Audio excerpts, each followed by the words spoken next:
முக்கிய செய்திகள். NCERT பாடப்புத்தகத்தில் நீதித்துறை மீதான விமர்சனத்துக்கு உச்சநீதிமன்றம் கண்டனம். பிரச்சனைக்கு யாராவது ஒருவர் பொறுப்பேற்குமாறு பிரதமர் மோடி வலியுறுத்தல். மத்திய அரசுக்கு எதிராக போராடியவர்களை கைது செய்ய இது வடகொரியா அல்ல, ஆர்ப்பாட்டம் கூட மிகப்பெரிய குற்றச்செயலாக மாற்றப்படுவதாக ராகுல் கண்டனம். நல்லகண்ணு விருப்பப்படி அரசு மருத்துவக் கல்லூரிக்கு அவரது உடல் தானம். மரியாதையுடன் உடலை பெற்றுக்கொண்ட மருத்துவர்கள் மற்றும் மாணவர்கள். தமிழ்நாட்டில் பாஜகவினர் அமைச்சர்களாக பதவியேற்பார்கள். நயினார் நாகேந்திரனின் பேச்சால் அதிமுகவில் அதிர்ச்சி.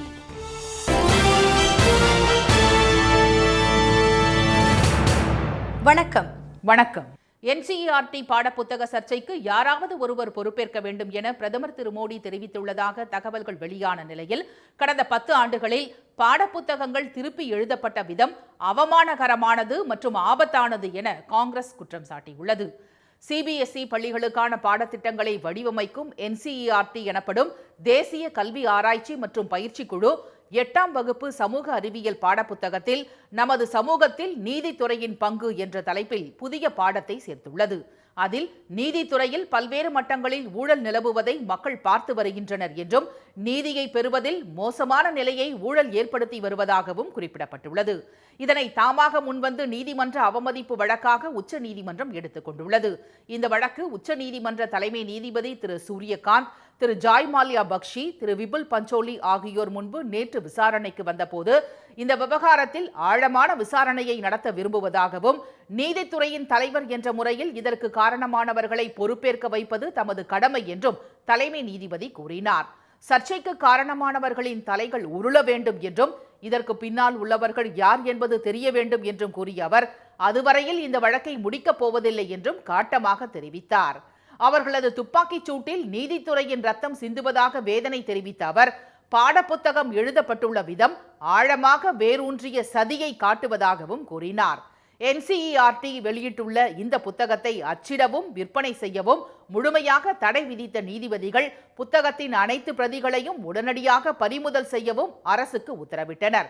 இந்நிலையில் ஜார்க்கண்ட் மாநிலம் ஜாம்ஷெட்பூரில் செய்தியாளர்களிடம் பேசிய மத்திய கல்வி அமைச்சர் திரு தர்மேந்திர பிரதான் நடந்திருப்பது துரதிருஷ்டவசமானது என்றும் நீதித்துறையை மத்திய அரசு மதிப்பதாகவும் கூறினார். புத்தகத்தையும் சம்பந்தப்பட்ட பகுதியையும் தயாரித்தவர்கள் மீது உரிய நடவடிக்கை எடுக்கப்படும் என்றும் அவர் உறுதியளித்தார். இதற்கிடையே கடந்த செவ்வாய்க்கிழமை நடைபெற்ற மத்திய அமைச்சரவை கூட்டத்திலேயே NCERT பாடப்புத்தக சர்ச்சைக்கு யாராவது ஒருவர் பொறுப்பேற்க வேண்டும் என பிரதமர் திரு மோடி வலியுறுத்தியுள்ளதாக தகவல்கள் வெளியாகியுள்ளன. ஆனால் உச்சநீதிமன்றத்தின் உத்தரவுக்கு வரவேற்பு தெரிவித்துள்ள காங்கிரஸ் செய்தி தொடர்பாளர் திரு ஜெயராம் ரமேஷ், NCERT பாடப்புத்தகங்களை திருப்பி எழுதுவது என்பது RSS-ஆல் வழங்கப்பட்ட பயிற்சி என்றும் கடந்த 10 ஆண்டுகளில் NCERT பாடப்புத்தகங்கள் மீண்டும் எழுதப்பட்ட விதம் அவமானகரமானது மட்டுமல்ல, ஆபத்தானது என்றும் கண்டனம் தெரிவித்துள்ளார். மத்திய அரசுக்கு எதிராக ஜனநாயக முறையில் போராடியவர்களை கைது செய்ய இது வடகொரியா அல்ல, இந்தியா என பிரதமருக்கு திரு ராகுல் காந்தி கடும் கண்டனம் தெரிவித்துள்ளார். டெல்லியில் நடந்த AI உச்சி மாநாட்டுக்குள் நுழைந்த இளைஞர் காங்கிரஸ் நிர்வாகிகள் சிலர் தாங்கள் அணிந்திருந்த டி-ஷர்ட்டை கழற்றி மத்திய அரசுக்கு எதிராகவும் இந்திய அமெரிக்க இடைக்கால வர்த்தக ஒப்பந்தத்திற்கு எதிராகவும் முழக்கங்களை எழுப்பினர். இதையடுத்து போராட்டத்தில் ஈடுபட்டவர்கள் மற்றும் அதற்கு ஆதரவாக செயல்பட்ட இளைஞர் காங்கிரஸ் நிர்வாகிகள் 11 பேரை டெல்லி காவல்துறையினர் கைது செய்தனர். இந்த விவகாரம் குறித்து தனது எக்ஸ் பக்கத்தில் பதிவிட்டுள்ள எதிர்க்கட்சித் தலைவர் திரு ராகுல் காந்தி, இந்தியாவில் சமரசம் செய்து கொண்ட ஒரு பிரதமரின் ஆட்சியின் கீழ் அமைதியான போராட்டம் கூட மிகப்பெரிய குற்றமாக மாற்றப்பட்டுள்ளதாக தெரிவித்துள்ளார். உலகின் மிகப்பெரிய ஜனநாயக நாடான இந்தியாவில் எதிர்ப்பு தெரிவிப்பதை தேச துரோகமாகவும் கேள்விகள் கேட்பதை சதித்திட்டமாகவும் கருதும் திசையில் தள்ளப்பட்டுள்ளதாகவும் திரு ராகுல் காந்தி கூறியுள்ளார். அரசுக்கு எதிராக அரசியலமைப்புக்கு உட்பட்டு குரல் எழுப்பினாலும் தடியடி, வழக்கு, சிறை தண்டனை ஆகியவை கிட்டத்தட்ட உறுதி செய்யப்படுவதாக அவர் குறிப்பிட்டுள்ளார். வினாத்தாள் கசிவால் பாதிக்கப்பட்ட இளைஞர்கள் குரல் எழுப்பிய போது அவர்கள் மீது தடியடி நடத்தப்பட்டதாகவும் பெண் மல்யுத்த வீராங்கனைகள் செல்வாக்குமிக்க பாஜக தலைவர் ஒருவர் மீது கடுமையான குற்றச்சாட்டுகளை முன்வைத்த போது அவர்களது கோரிக்கை இழிவுபடுத்தப்பட்டதாகவும் அவர் கூறினார். நாட்டுக்கு தீங்கு விளைவிக்கும் அமெரிக்க வர்த்தக ஒப்பந்தத்துக்கு எதிராக இளைஞர் காங்கிரசார் அமைதியாக எதிர்ப்பு தெரிவித்த போது தேச விரோதிகள் என்று முத்திரை குத்தப்பட்டு அவர்கள் கைது செய்யப்பட்டுள்ளதாக அவர் கூறினார். டெல்லியில் நச்சுக்காற்றுக்கு எதிராக சாதாரண மக்கள் குரல் கொடுத்தபோது அரசியல் என்று முத்திரை குத்தப்பட்டதாகவும் உரிமைகளுக்காக விவசாயிகள் போராடிய போது தேச விரோதிகளாக சித்தரிக்கப்பட்டதாகவும் அவர் சுட்டிக்காட்டினார். அமைதியான போராட்டம் ஒரு குற்றமல்ல, அது ஜனநாயகத்தின் ஆன்மா என்றும், கேள்விகள் கேட்பது ஜனநாயகத்தின் பலவீனம் அல்ல, அதுதான் பலம் என்றும் திரு ராகுல் காந்தி கூறினார். அரசு தன்னை தேசமாகவும் கருத்து வேறுபாட்டை எதிரியாகவும் கருத தொடங்கியுள்ளதாக குறிப்பிட்ட அவர், திரு மோடிஜி இது வடகொரியா அல்ல, இந்தியா என்றும் தெரிவித்தார். மறைந்த சுதந்திர போராட்ட வீரர் நல்லக்கண்ணுவின் உடல் மருத்துவ ஆராய்ச்சிக்காக சென்னை மருத்துவக் கல்லூரியில் ஒப்படைக்கப்பட்டது. வயது மூப்பு மற்றும் சிறுநீரக பிரச்சினை காரணமாக சென்னை ராஜீவ்காந்தி அரசு பொது மருத்துவமனையில் சிகிச்சை பெற்று வந்த இந்திய கம்யூனிஸ்ட் கட்சியின் மூத்த தலைவர் திரு நல்லக்கண்ணு நேற்று முன்தினம் காலமானார். 101 வயதான அவரின் உடல் பொதுமக்களின் அஞ்சலிக்காக சென்னை தியாகராய நகரில் உள்ள இந்திய கம்யூனிஸ்ட் கட்சியின் அலுவலகத்தில் வைக்கப்பட்டது. அவரின் உடலுக்கு முதலமைச்சர் திரு ஸ்டாலின், திரு கி வீரமணி, திரு வைகோ, திரு திருமாவளவன், திரு செல்வ பெருந்தகை உள்ளிட்ட தலைவர்கள் அஞ்சலி செலுத்தினர். அப்போது நல்லக்கண்ணுவின் உடல் அருகே நின்றவாறு வீர வணக்கம், வீர வணக்கம் என்று முழக்கங்களை எழுப்பி திரு ஸ்டாலின் மரியாதை செய்தார்.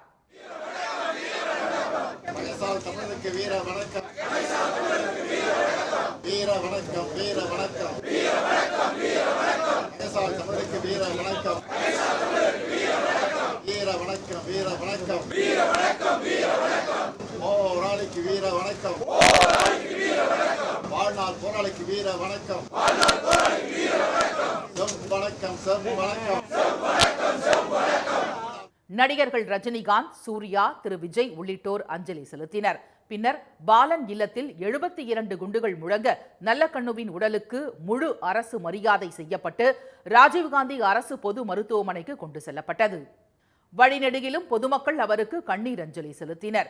இதையடுத்து மாலை 6 மணிக்கு நல்லக்கண்ணுவின் உடல் சென்னை மருத்துவக் கல்லூரி மருத்துவமனையில் ஒப்படைக்கப்பட்டது. அவரது உடல் மருத்துவ ஆராய்ச்சிக்காக வழங்கப்பட்டதற்கான சான்றிதழை மருத்துவமனை நிர்வாகத்தினர் அவரது குடும்பத்தினரிடம் கொடுத்தனர். நல்லக்கண்ணுவின் மறைவை ஒட்டி தமிழ்நாடு முழுவதும் பல்வேறு தரப்பினரும் அமைதி ஊர்வலம் நடத்தினர். புதுக்கோட்டை, போடி, கோவில்பட்டி, சத்தியமங்கலம், அம்பாசமுத்திரம் உள்ளிட்ட இடங்களில் ஏராளமானோர் நல்லக்கண்ணுவின் உருவப்படத்தை கையில் ஏந்தி பேரணியாக சென்றனர்.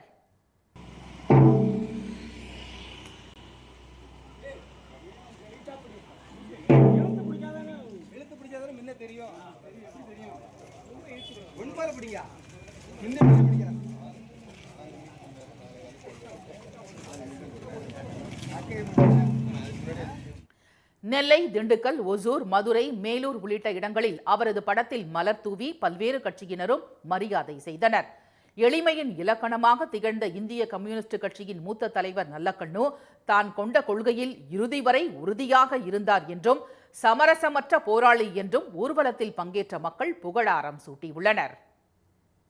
தமிழ்நாட்டில் தேசிய ஜனநாயக கூட்டணி ஆட்சி அமையும் என்றும் பாஜகவினர் அமைச்சர்களாக பதவியேற்பார்கள் என்றும் அக்கட்சியின் தலைவர் திரு நயினார் நாகேந்திரன் பேசியிருப்பது அதிமுகவில் அதிர்ச்சியை ஏற்படுத்தியுள்ளது. தேசிய ஜனநாயக கூட்டணிக்கு அதிமுக தான் தலைமை என்று எடப்பாடி திரு பழனிசாமி பேசி வந்தாலும் தமிழ்நாட்டிற்கு வந்த பிரதமர் திரு மோடி, உள்துறை அமைச்சர் திரு அமித்ஷா உள்ளிட்டோர் கூட்டணி ஆட்சி என்று தொடர்ந்து கூறி வருகின்றனர். ஆனால் இதை அதிமுக சிறிதும் கண்டுகொள்ளவில்லை. இந்நிலையில் சென்னை அமைந்தகரையில் பாஜக தேர்தல் அலுவலக திறப்பு விழாவில் நேற்று கலந்து கொண்ட தமிழக பாஜக தலைவர் திரு நயினார் நாகேந்திரன் தமிழ்நாட்டில் கூட்டணி ஆட்சி அமையும் என்றும் பாஜகவிலிருந்து 20 அமைச்சர்கள் பதவியேற்பார்கள் என்றும் தெரிவித்தார். அதேமாதிரி இங்கிருந்தே ஒரு 20-30 சட்டமன்ற உறுப்பினர்கள் செல்வார்கள் நினைக்கிறேன். இங்கே இருக்கிறதுல எல்லாரும் நல்லா சிரிக்கிறாங்க, நல்ல சந்தோஷமா இருக்குது. உண்மையிலே அது நடக்கவும் போகுது. ஊடக நண்பர்களுக்கு நான் ஒன்றை சொல்லிக்கொள்ளும், பின்னால் ஒரு பெரியவர் ஆசீர்வாதம் வாங்கிட்டார் அண்ணன் விபி துரைசாமி, அமைச்சர்களாக கூட வருவார்கள் என்று. இறைவன் நினைத்தால் நிச்சயமாக நடக்கும். தேசிய ஜனநாயக கூட்டணி கட்சிகளின் உறுப்பினர்கள் அனைவரும் ஒன்றிணைந்து பயணிக்க வேண்டும் என வலியுறுத்திய திரு நயினார் நாகேந்திரன், அதிமுகவுடன் தொகுதி பங்கீடு பேச்சுவார்த்தை பிரதமர் திரு மோடியின் தமிழக வருகைக்கு பிறகு தொடங்கும் என்றார். அவரின் இந்த பேச்சு அதிமுகவில் சலசலப்பை ஏற்படுத்தியுள்ளது. ஆனால் அதிமுக தனிப்பெரும்பான்மையுடன் ஆட்சி அமைக்கும் என்றும் கூட்டணி ஆட்சி இல்லை எனவும் அதிமுக மூத்த நிர்வாகி திரு தம்பிதுரை திட்டவட்டமாக கூறினார். அனைத்து இந்திய அண்ணா திராவிட முன்னேற்ற கழகம் எடப்பாடி பழனிசாமி அவர்கள் தலைமையிலே தனித்துத்தான் ஆட்சி அமைக்கும், கூட்டணி ஆட்சி என்பது கிடையாது என்பதை தெளிவாக சொல்லியிருக்கின்றார். ஆகவே தமிழகத்தில் இதுவரையில் பார்த்தீர்கள் என்றால் 1924ஆம் ஆண்டு இன்று வரையில் தமிழகத்தில் கூட்டணி ஆட்சி என்பது கிடையாது. தேர்தலுக்கு கூட்டணி என்பது உண்டு. அந்த கூட்டணியை எடப்பாடி பழனிசாமி அவர்கள் சிறப்பாக அமைத்திருக்கின்றார். கூட்டணி ஆட்சி தமிழகத்திற்கு ஒத்துவராது என்றும் ஆட்சியில் பங்கு என்பது குறித்து பாஜகவினர் யாரும் பேசவில்லை என்றும் அதிமுக தரப்பில் கூறப்பட்டு வரும் நிலையில் பாஜகவினர் அமைச்சர்களாக செல்வார்கள் என்று திரு நயினார் நாகேந்திரன் பேசியிருப்பது எடப்பாடி தரப்பினரை கலக்கமடைய செய்துள்ளது. உயர்நீதிமன்ற உத்தரவின் அடிப்படையில் தமிழ்நாடு அரசு வகுத்துள்ள ரோட் ஷோ வழிகாட்டு நெறிமுறைகளில் என்ன தவறு உள்ளது என தாவேகாவிடம் சென்னை உயர்நீதிமன்றம் சரமாரி கேள்வி எழுப்பியுள்ளது. கரூரில் தாவேகா சார்பில் நடைபெற்ற மக்கள் சந்திப்பு நிகழ்ச்சியில் ஏற்பட்ட கூட்ட நெரிசலில் சிக்கி 41 பேர் உயிரிழந்தனர். இதையடுத்து உயர்நீதிமன்ற உத்தரவின்படி அரசியல் கட்சிகள் ரோட் ஷோ நடத்துவதற்கான வழிகாட்டு நெறிமுறைகளை வகுத்த தமிழக அரசு ஜனவரி 5ஆம் தேதி அரசிதழில் அதை வெளியிட்டது. அதனை ரத்து செய்ய கோரி தாவேகா இணை பொதுச் செயலாளர் திரு நிர்மல்குமார் சென்னை உயர்நீதிமன்றத்தில் வழக்கு தொடர்ந்துள்ளார். இந்த வழக்கு தலைமை நீதிபதி திரு ஸ்ரீவத்சவா மற்றும் நீதிபதி திரு அருள்முருகன் அமர்வில் நேற்று விசாரணைக்கு வந்தபோது பொதுக்கூட்டங்கள் நடப்பதற்கு முன்பு 30 நாட்களுக்கு முன் அனுமதி கோரி விண்ணப்பிக்க வேண்டும் என்ற விதி தன்னிச்சையானது என்றும் அங்கீகரிக்கப்பட்ட கட்சிகளுக்கு முன்னுரிமை அளிப்பது பாரபட்சமானது என்றும் தாவேகா தரப்பு வழக்கறிஞர் கூறினார். நிகழ்ச்சி பாதுகாப்பு தொடர்பாக அரசு மேற்கொள்ள வேண்டிய பொறுப்புகள் கட்சிகள் மீது திணிக்கப்படுவதாகவும் அவர் தெரிவித்தார். அப்போது குறுக்கிட்ட நீதிபதிகள், இந்த விதிகளில் என்ன தவறு உள்ளது? கரூர் சம்பவத்தை தொடர்ந்து உயர்நீதிமன்ற உத்தரவின் அடிப்படையில்தான் இந்த வழிகாட்டு நெறிமுறைகள் வகுக்கப்பட்டுள்ளதாக நீதிபதிகள் தெரிவித்தனர். வருமான வரி விலக்கு பெறுவதற்காக பல கட்சிகள் காளான்கள் போல துவங்கப்படுவதாகவும் தேர்தல்களில் அவை போட்டியிடுவதில்லை என்றும் நீதிபதிகள் சுட்டிக்காட்டினர். பல தேர்தல்களில் போட்டியிட்டு எம்பி எம்எல்ஏக்களை பெற்ற கட்சிகளுக்கு முன்னுரிமை கொடுப்பதில் என்ன தவறு என நீதிபதிகள் கேள்வி எழுப்பினர். பின்னர் வாதிட்ட அரசு தரப்பு வழக்கறிஞர், இந்த வழிகாட்டு நெறிமுறைகளை பின்பற்றி 2 கூட்டங்களை தாவேகா நடத்தியுள்ளதாக அவர் கூறினார். ஒரே நாளில் ஒரே இடத்திற்கு பல கட்சிகள் விண்ணப்பிக்கும் போது அங்கீகரிக்கப்பட்ட கட்சிக்கு முன்னுரிமை அல்லது முதலில் வருவோருக்கு முன்னுரிமை வழங்கப்படுவதாக அவர் விளக்கமளித்தார். பெரும்பாலான அரசியல் கட்சிகள் இந்த வழிகாட்டு விதிமுறைகளை ஏற்றுள்ள நிலையில் மனுதாரர் கட்சி மட்டும் வழக்கு தாக்கல் செய்துள்ளதாக அரசு தரப்பு வழக்கறிஞர் கூறினார். சேலத்தில் வெயில் காரணமாக ஒருவர் இறந்த பிறகுதான் வேலூரில் நடந்த நிகழ்ச்சியில் மேற்கூரை அமைத்ததாகவும் அவர் சுட்டிக்காட்டினார். கூட்டம் நடத்துவதற்கு ஆன்லைன் மூலமாக விண்ணப்பங்களை பெறுவது குறித்து ஏன் பரிசீலிக்க கூடாது என்று கேள்வி எழுப்பிய நீதிபதிகள் 3 வாரங்களில் பதிலளிக்குமாறு தமிழ்நாடு அரசுக்கு உத்தரவிட்டுள்ளனர். தாவேகாவுக்கு சென்றவர்களுக்கு மரியாதை இல்லாததால் மீண்டும் அதிமுகவுக்கு வர நினைப்பதாக திரு செங்கோட்டையனை திரு வேலுமணி சீண்டிய நிலையில் மரியாதை பற்றி அவர் பேச தேவையில்லை என்று திரு செங்கோட்டையன் பதிலடி கொடுத்துள்ளார். கோவையில் நடந்த அதிமுக கூட்டத்தில் பேசிய அந்த கட்சியின் முன்னாள் அமைச்சர் திரு வேலுமணி, தாவேகாவுக்கு சென்றவர்களுக்கு அங்கு உரிய மரியாதை இல்லாததால் மீண்டும் அதிமுகவுக்கு வர தொடங்கியுள்ளதாக கூறினார். அதே பதவி கொடுத்தால் திரும்ப வருவதாக பேச்சுவார்த்தை நடத்தி வருவதாகவும் முன்னாள் அமைச்சர் திரு செங்கோட்டையனை மறைமுகமாக அவர் விமர்சித்தார். நிறைய பேர் பல கட்சிக்கு போன வேலை திரும்பி வர்றாங்க. இங்க இருக்கிற மரியாதை எங்கேயுமே இருக்காது. பாக்குறதுக்கு அப்படியே சோக்க ஒரே நாள் மாப்பிள்ளையாக்கி அனுப்பிடுவாங்க. இன்னைக்கு நிறைய பேர் புதுசாக ஆரம்பிச்ச விஜய் கட்சிக்கு போடும்போது திரும்ப வர்றதுக்கு ரெடியா இருக்காங்க. பேர் சொல்ல விரும்பல, மரியாதையை திரும்ப கொடுத்து அதே பதவி கொடுத்து வந்தவர்கள் பேசுறாங்க. இந்நிலையில் ஈரோடு மாவட்டம் கொளப்பலூரில் தாவேகா தேர்தல் அலுவலகத்தை திறந்து வைத்த திரு செங்கோட்டையனிடம் திரு வேலுமணியின் பேச்சு குறித்து செய்தியாளர்கள் கேள்வி எழுப்பினர். தேர்தலில் யார் வேட்பாளர் என்று அறிவிக்கட்டும், எத்தனை பேர் தங்களை நாடி வருகிறார்கள் என பார்க்க போகிறீர்கள் என்று அவர் கூறினார். மரியாதை இல்லை என்பது குறித்து திரு வேலுமணி சொல்ல தேவையில்லை என்றும் தமக்கு என்ன மரியாதை கொடுத்தார் என்பது எல்லோருக்கும் தெரியும் என்றும் திரு செங்கோட்டையன் கூறினார். மரியாதை இல்லை என்பது அவர் சொல்லலாம், எனக்கே தெரியும், என்னை பார்த்திருக்கிறேன், எனக்கு என்ன மரியாதை எங்கே கொடுத்தார் என்பது உங்களுக்கு தெரியும். மற்றொரு உதாரணம் காட்ட தேவையில்லை. அதிமுகவில் மூத்த நிர்வாகிகளுக்கு என்ன மரியாதை கிடைக்கிறது என்று அனைவருக்கும் தெரியும் என்றும் திரு செங்கோட்டையன் கூறினார். திரு செங்கோட்டையன் வடசென்னையைச் சேர்ந்த முன்னாள் எம்எல்ஏ VS பாபு, அதிமுக மூத்த தலைவர் திரு தனபாலின் மகன் திரு லோகேஷ் தமிழ்ச்செல்வன் உள்ளிட்டோரை மனதில் வைத்தே திரு வேலுமணியின் விமர்சனம் இருந்ததாக கூறப்படுகிறது. சத்துணவு அமைப்பாளர்கள், அங்கன்வாடி பணியாளர்கள், ஊராட்சி செயலர்களுக்கான ஓய்வூதியத்தை உயர்த்தி அரசாணை வெளியிடப்பட்டுள்ளது. இதுகுறித்து அரசு வெளியிட்டுள்ள அறிக்கையில், சத்துணவு அமைப்பாளர்கள், அங்கன்வாடி பணியாளர்கள், கிராம ஊராட்சி செயலர்களுக்கு பணி நிறைவின் போது அவர்களுக்கு வழங்கப்படும் ஒட்டுமொத்த தொகை 1 லட்சம் ரூபாயிலிருந்து 2 லட்சம் ரூபாயாக உயர்த்தப்பட்டுள்ளதாக தெரிவிக்கப்பட்டுள்ளது. குறு அங்கன்வாடி பணியாளர்கள், வன கள பணியாளர்களுக்கான சிறப்பு ஓய்வூதியம் 2000 ரூபாயிலிருந்து 3200 ரூபாயாகவும், பணி பணி நிறைவின் போது அவர்களுக்கு வழங்கப்படும் ஒட்டுமொத்த தொகை 1 லட்சம் ரூபாயிலிருந்து 2 லட்சம் ரூபாயாகவும் உயர்த்தப்பட்டுள்ளது. அங்கன்வாடி உதவியாளர்கள், சமையலர்கள், சமையல் உதவியாளர்கள் மற்றும் தூய்மை பணியாளர்களுக்கான சிறப்பு ஓய்வூதியம் 2000 ரூபாயிலிருந்து 3000 ரூபாயாகவும், பணி நிறைவின் போது அவர்களுக்கு வழங்கப்படும் ஒட்டுமொத்த தொகை 50,000 ரூபாயிலிருந்து 1 லட்சம் ரூபாயாகவும் உயர்த்தப்பட்டுள்ளது. சிறப்பு ஓய்வூதியம் பெற்று வரும் சத்துணவு அமைப்பாளர்கள், அங்கன்வாடி பணியாளர்கள், கிராம ஊராட்சி செயலர்கள் இறந்துவிட்டால் அவர்களுடைய குடும்பத்திற்கான ஓய்வூதியமாக 1200 ரூபாயும், சிறப்பு ஓய்வூதியம் பெற்று வரும் குறு அங்கன்வாடி பணியாளர்கள் மற்றும் வனகள பணியாளர்கள் உள்ளிட்ட இதர சிறப்பு காலமுறை ஊதிய பணியாளர்கள் இறந்துவிட்டால் குடும்ப ஓய்வூதியமாக 1100 ரூபாயும் வழங்கப்படும். சிறப்பு ஓய்வூதியம் பெற்று வரும் அங்கன்வாடி உதவியாளர்கள், சமையலர்கள், சமையல் உதவியாளர்கள் மற்றும் தூய்மை பணியாளர்கள் உள்ளிட்ட இதர சிறப்பு காலமுறை ஊதிய பணியாளர்கள் இறந்துவிட்டால் அவர்களுடைய குடும்பத்திற்கு குடும்ப ஓய்வூதியமாக 1000 வழங்கப்படும். இந்த பணியாளர்கள் உயிரிழக்க நேரிட்டால் அவர்களின் இறுதிச் சடங்கு செலவீனங்களுக்கு 20,000 ரூபாய் வழங்கப்படும் என்றும் இந்த அறிவிப்பால் 1,50,000 லட்சத்திற்கும் மேற்பட்டோர் பயனடைவார்கள் என்றும் தெரிவிக்கப்பட்டுள்ளது. கரூரில் 41 பேர் உயிரிழந்த துயர சம்பவத்திற்கு பிறகு தமிழ்நாடு அரசு பல்வேறு கட்டுப்பாடுகளை விதித்ததால் தான் பலரது உயிர்கள் காப்பாற்றப்பட்டதாக முன்னாள் அமைச்சர் திண்டுக்கல் திரு சீனிவாசன் கூறியுள்ளார். முன்னாள் முதலமைச்சர் ஜெயலலிதா பிறந்தநாள் விழா பொதுக்கூட்டம் திண்டுக்கல் மணிக்கூண்டு அருகே நேற்று நடைபெற்றது. இந்த கூட்டத்தில் பேசிய முன்னாள் அமைச்சர் திண்டுக்கல் திரு சீனிவாசன், கரூர் துயர சம்பவத்தில் 41 பேர் உயிரிழந்ததற்கு தாம் தான் அதற்கு காரணமா என கேள்வி எழுப்பிய தாவைக்கா தலைவர் திரு விஜய்க்கு அவர் கடும் கண்டனம் தெரிவித்தார். கரூர் நெரிசல் சம்பவத்துக்கு பிறகு அரசின் பல்வேறு கட்டுப்பாடுகளால் பல உயிர்கள் காப்பாற்றப்பட்டதாக திரு சீனிவாசன் தமிழ்நாடு அரசுக்கு பாராட்டு தெரிவித்தார்.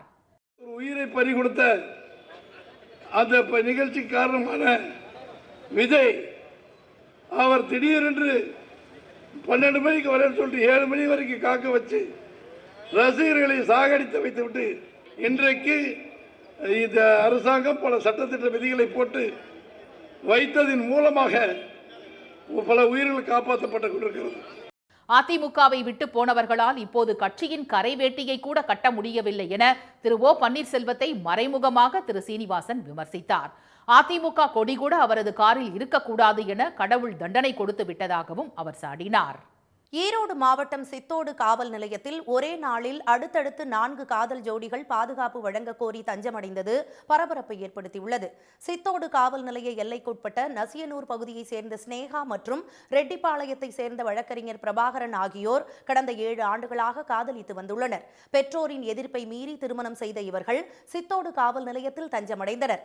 இதேபோல் ஆரன்புதூர் பெருமாள் மலைப்பகுதியைச் சேர்ந்த தேவஸ்ரீ, ஈரோடு சூளை பகுதியைச் சேர்ந்த கோகுல்ராஜ் காதலித்து திருமணம் செய்ததாக கூறி காவல் நிலையத்தில் தஞ்சமடைந்தனர். குமாரபாளையத்தை சேர்ந்த அபிநயா மற்றும் சித்தோடு கோபால்சாமி வீதியை சேர்ந்த காமராஜ், சித்தோடு கொங்கம்பாளையத்தை சேர்ந்த வாசுதேவன், அந்தியூர் குவரெட்டியூர் பகுதியை சேர்ந்த தர்ஷினி ஆகியோரும் காதலித்து திருமணம் செய்ததாக கூறி பாதுகாப்பு கேட்டு காவல் நிலையத்தில் தஞ்சமடைந்தனர். இப்படி ஒரே நாளில் அடுத்தடுத்து 4 காதல் ஜோடிகள் பாதுகாப்பு கேட்டு வந்ததால் சித்தோடு காவல் நிலையத்தில் பரபரப்பான சூழல் நிலவியது. பின்னர் 4 காதல் ஜோடிகளின் பெற்றோரையும் நேரில் அழைத்து காவல்துறையினர் விசாரணை நடத்தினர்.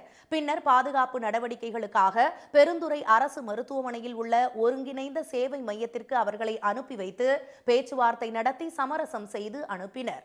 மீண்டும் முக்கிய செய்திகள். NCERT பாடப்புத்தக சர்ச்சைக்கு யாராவது ஒருவர் பொறுப்பேற்க வேண்டும் என பிரதமர் மோடி தெரிவித்துள்ளதாக தகவல்கள் வெளியான நிலையில் கடந்த 10 ஆண்டுகளில் பாடப்புத்தகங்கள் திருப்பி எழுதப்பட்ட விதம் அவமானகரமானது மற்றும் ஆபத்தானது என காங்கிரஸ் குற்றம் சாட்டியுள்ளது. மத்திய அரசுக்கு எதிராக ஜனநாயக முறையில் போராடியவர்களை கைது செய்ய இது வடகொரியா அல்ல, இந்தியா என பிரதமருக்கு ராகுல் காந்தி கடும் கண்டனம் தெரிவித்துள்ளார். மறைந்த சுதந்திர போராட்ட வீரர் நல்லக்கண்ணுவின் உடல் மருத்துவ ஆராய்ச்சிக்காக சென்னை மருத்துவக் கல்லூரிக்கு தானமாக ஒப்படைக்கப்பட்டது. இத்துடன் இந்த செய்திகள் நிறைவடைந்தன. மீண்டும் சன் டிவியில் செய்திகள் மாலை 6 மணிக்கு. செய்திகளை உடனுக்குடன் தெரிந்து கொள்ள QR கோடை ஸ்கேன் செய்து சன் நியூஸ் வாட்ஸ்அப் சேனலில் இணைந்திருங்கள். வணக்கம். வணக்கம்.